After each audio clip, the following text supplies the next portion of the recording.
Hello students, welcome in. Please get settled and ready for art because today is a very important lesson. Today we are beginning our colored pencil unit. Yes, very exciting.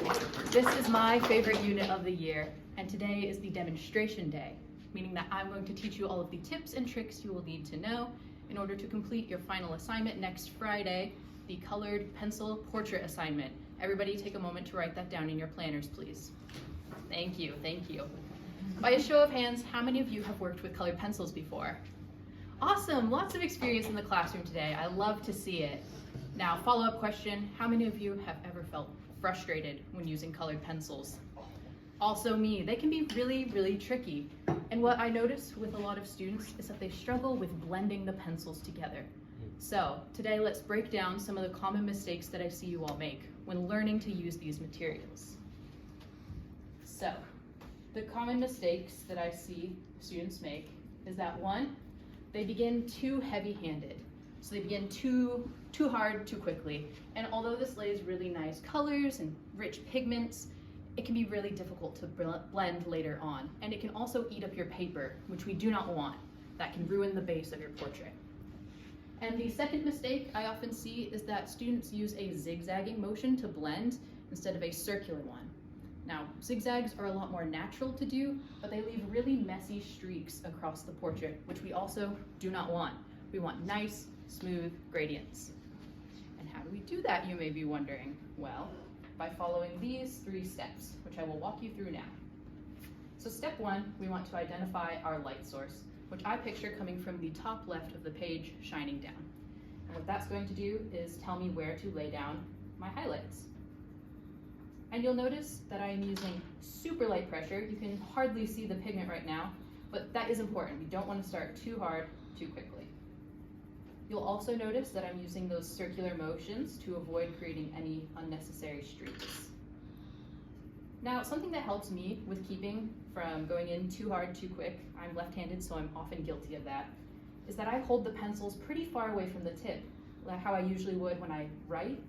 And this keeps me from pressing too hard. So I recommend you all experiment with how you hold the pencil to see what works best at whichever stage of the blending process you're in.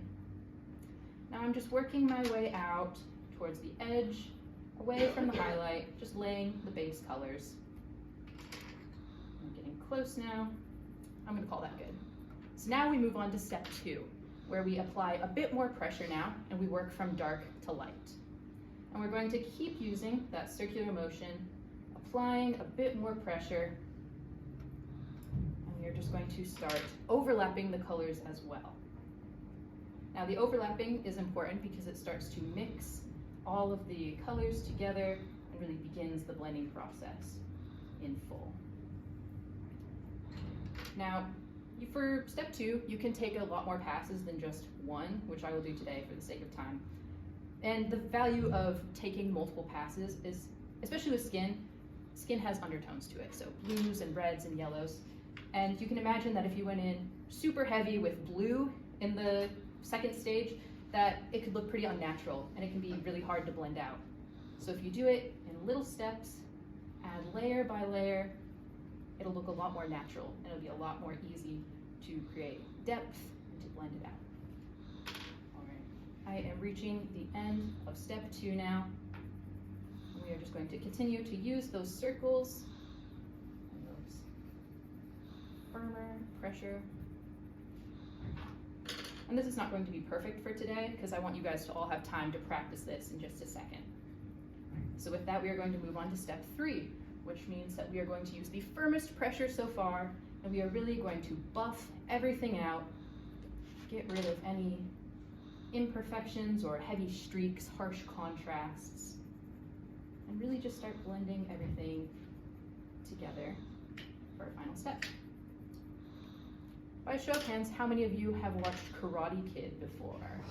Yeah. Thank goodness, most of you, not making me feel too old up here. Thank you. If you haven't watched it, that is now your homework. Go do that. But most of you will recall the scene where Daniel is told, wax on, wax off. And that's really how I think of using colored pencils, especially Prismacolors, because they are a wax-based pencil. So you are literally waxing on and waxing off over and over, going through the motions. all to create this nice, smooth end product. And again, an important part of art is knowing when to stop. So I'm just going to take a little bit more time and call it good for today. All right, we're just trying to smooth everything out here. I often take a mid-tone towards the end and just pass it over everything to really homogenize all of the colors, because sometimes there can be some sharp contrast that you miss.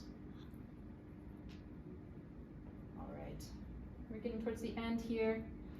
And wax pencils can be a bit difficult because they leave a lot of this residue, as you can see. So I like to usually keep a fan brush handy, or just a tissue, if that's more your speed, and you can just swipe it away.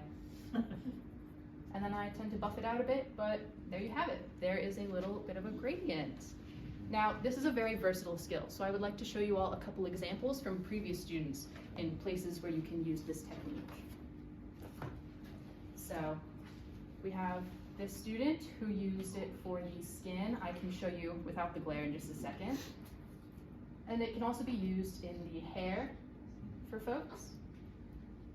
That's not making it any better. And also the picture frame, as well as clothing. You can use it there. And if portraiture is not your speed, you can use it in landscapes, in the sky, in the clouds, in bodies of water, really everywhere.